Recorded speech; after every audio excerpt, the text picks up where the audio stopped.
এই যে আজকে সেহরির রান্নাবান্নার খাওয়া-দাওয়া। তো মজার একটা তরকারির রেসিপি দেখাই। এটা আজকে সেহরির জন্য আমি করছিলাম। অনেকদিন ধরে খাইতে চাইতেছিলাম। আমাদের গ্রামের এটা একটা রেসিপি বা রান্না যেটাই বলেন। পেঁয়াজটা লাল করে হালকা করে পানি দিয়ে দিলাম। এরপরে হলুদ, মরিচ, ধনিয়া গুঁড়া, লবণ দিয়ে ৫ মিনিটের মতো মশলাটা কষায় এখন এই তরকারিটা দিয়ে দিব। এখানে আছে চিকন, চিকন বেগুন, চিকন করে কাটা আলু, টমেটো আর বেশি করে কাঁচামরিচ।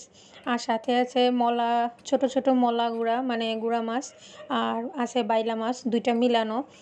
তারপরে দিয়ে একবারে ঢেলে দিলাম। এরপরে মাখায় ঝোঁকায় নিয়ে এটারে বসায় দিব। আর অল্প একটুখানি পানি ছিটা দিয়ে দিব। এটা ঝোল একদমই দেওয়া যাবে না। হাত দিয়ে একটু পানি ছিটা দিলে যতটুকু হয় অতটুকুই দিতে হবে। তারপর এটা ভালো করে কষায় নিব যতক্ষণ পর্যন্ত আলুটা সিদ্ধ না হয়, মানে রান্নাটা না হয়।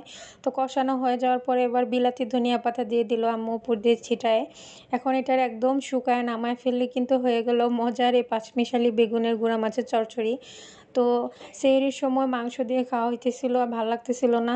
তো আম্মুরে বলতেছিলাম বেগুনের এই তরকারিটা করে দিতে। বেগুনের তরকারি আমার এত ভাল লাগে আর তরকারিটা এত মজা হয়েছিল। এছাড়াও আম্মু রান্না করছিল আজকে মাছ দিয়ে লাউ দিয়ে ঝোল, টমেটো দিয়ে। লাউয়ের তরকারিটাও কিন্তু অনেক বেশি মজা হয়েছিল। আর আমাদের দুধ কলা দিয়ে ভাত তো আছেই।